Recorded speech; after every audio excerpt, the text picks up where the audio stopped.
all on expenses. And that's what's on the menu today. What right do MPs have to keep their expenses a secret from the taxpayer? Joining me to discuss that is the wonderful Anne Widdecombe and the Telegraph's equally wonderful political editor, Andrew Porter. And it's the second home of Gordon Brown and a lot of MPs that we're talking about today. It's dominating the political agenda because there's a High Court case underway to suppress details of just that. Anne Widdecombe, what have you got to hide about your second homes?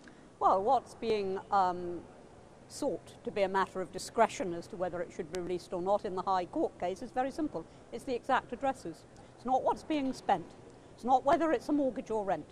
It's the exact addresses. Now, if your profession could just pause for breath occasionally and think instead of ranting, you would realise that there are, first of all, security issues. Secondly, an awful lot of female MPs living alone in London. Many other reasons why people might not want their individual and private addresses broadcast to all and sundry. Now, before you ask me about my own, mine are in the public domain. There are many reasons why I might not wish that to be so. Isn't the real point here, MPs don't want us to know how much they're spending on their second homes because since the extraordinary John Lewis list emerged, they can buy a kitchen for 10,000, a kitchen for 6,000. Not one single MP has volunteered any information about the expenses they spend on their second homes. I think that is the case, and I think this is the much wider point here. We had an extraordinary scene in PMQs today where Michael Martin refused to say whether it was because, as Anne alleges, that it's to do with the revealing the addresses of people's second homes, or whether it's to do with a wider point of expenditure. Now, why he claims it's sub judice, it's clearly not. It cannot be sub judice in the House of Commons if you can go down the High Court and find it out. Now, this goes to the whole heart of the matter about MPs being secretive about their expenses. These 14 MPs have said they're willing for the details, the receipts to all be laid there. Well, why is the Speaker refusing to let this happen? Why has it gone to the High Court? The public just really needs to know this, and you think journalists are portrayed in a bad light? Well, so are MPs, partly because it seems to be hushed up again and again, and this all stems back to issues of secrecy. The regulator of MPs Expenses has not worked. You're too secretive. Just let him rant. You're too secretive. First of all, our expenses are published. You know very well what we claim under the additional cost allowance, which is for second homes. You know what we claim for staff.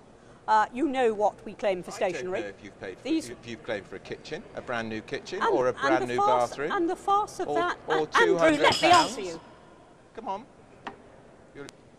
You're raising your voice, Anne. I am, because I'm angry with you, All because right. you're trying to use up the time by throwing accusations instead of listening to the... Now, listen to the answer.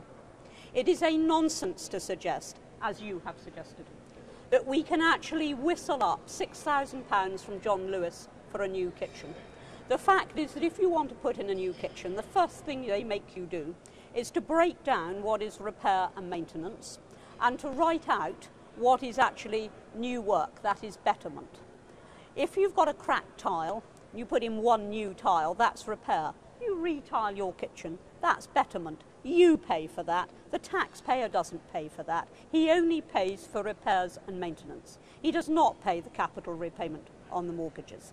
There is a lot that goes into our housing that he does not meet the taxpayer. Now, I do not mind you querying what is met, providing you represent the rules fairly and also state what isn't met. And if you did it fairly, then I think there's a discussion to be had there. Does Anne Widdecombe have a point? Are we being unfair, Andrew Porter? I don't think. I think one of the problems here is that it took so much effort to get that John Lewis list published. It's It's meaningless. clearly not a meaningless thing. MPs have been using this as a point of reference for years. You show me. No, they haven't. I mean, we didn't even know about it, and even your lot said that. A lot of them did. Even your lot said that. You said that it had not been made available to MPs. I am telling you from solid experience that if you want to do any alterations or anything new in your second home, so one that's funded by the taxpayer, you may not charge anything which is betterment. You may not do so. You cannot whistle up a £6,000 bathroom from John Lewis. I know that you cannot. Andrew, wouldn't the answer just be if every MP voluntarily published the entire breakdown of the expenses on their second homes? Wouldn't that just